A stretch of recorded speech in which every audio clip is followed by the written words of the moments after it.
If you've been following tech Twitter lately, you may have heard of these things called agent skills. And while skills are incredibly powerful, it feels like people are building them the wrong way.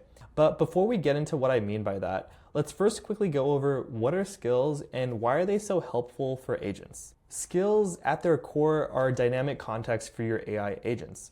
A skill has a name, a description, and instructions. The agent determines based on the name and description whether to load in that skill's instructions. Skills were designed to solve the problem of context bloat, or too much context for LLMs, which reduces their performance. Before skills, if you wanted an agent which could write a good email copy based on your preferences, you would need to include that in the system prompt every time. So even if you didn't ask the agent to write an email for you, those instructions on how to write a good email would still be in the prompt every time, taking up valuable context which could hinder agent performance.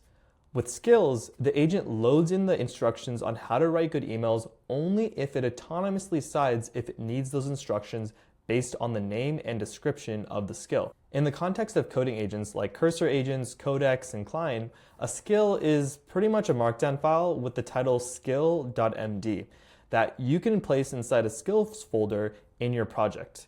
The markdown file has front matter at the top and markdown content below that. The front matter contains the name of the skill and the description, while the markdown content has the instructions that you want your agent to dynamically load in. You can install skills in a skills marketplace. One that's been really popular as of 2 weeks ago is skills.sh from Vercel, as you can see here. Recently, a lot of dev tool companies have been releasing their own skills that pretty much provide the best practices for coding agents when using their libraries. For example, you could see that Remotion released some skills of their own, which have been really popular. And you can also see that BetterAuth has also release their own skills. But wait just a second. When we see BetterAuth's skills page, at the top we see to always consult their docs for code examples and the latest API. That disclaimer makes sense because if BetterAuth releases a new change to their library and updates their doc sites, then their skills are all of a sudden out of sync and outdated.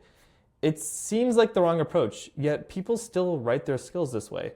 But what if you didn't have to manually update your skills repository every time you made changes to your docs, and the two just stayed in sync? We built a script which does exactly that. It takes our existing FumaDocs documentation and converts it to skills that are always in sync with the documentation. Before jumping into the code showing you how to do this, I will note that all of this code is public. Our agent framework is source available, and a link will be in the description to the repository where you can see all the code and follow along. Our doc site exposes 3 ways for you to create skills out of docs which stay in sync. The first way is inline, and personally, this is my favorite way of creating skills. All you have to do is wrap the relevant documentation in a skill rule component, give a name for that skill rule, a title, and a description. And what's really nice about this approach is it's a surgical way to define your skill rules. Instead of dumping your entire doc site as a skill, you can think about what context is most relevant to the LLM and selectively choose that based on what you wrap the skill rule with. The second way to create in-sync skills is at the file level, as we can see here. All you have to do is append a skills field into the front matter, which will turn the entire page into a rule for your skills. What's nice about this approach is that it takes the existing data, like the title and description of the page, and simply makes it the title and description of the skill rule. The last way to create in-sync skills is at the folder level by adding a skills field, as we can see here, inside the JSON object. All of the pages will be turned into rules for your skill. You can predefine your skill.md file inside your templates folder. As you can see, there are a few template variables available to you, including the skill collection name, as well as the table containing all the rules that you define. This generate skills collection script handles all of this logic, which converts your skill rule components and fields in your front matter into actual rule files. The script will ultimately push the skills you define into a separate GitHub repository or your skills repository.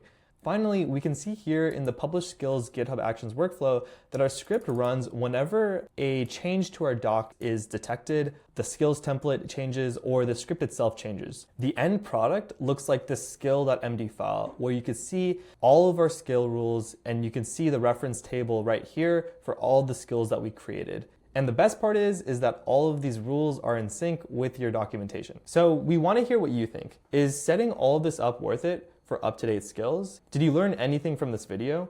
Is there anything else you'd like us to cover? Let us know in the comment section below. Thanks for watching.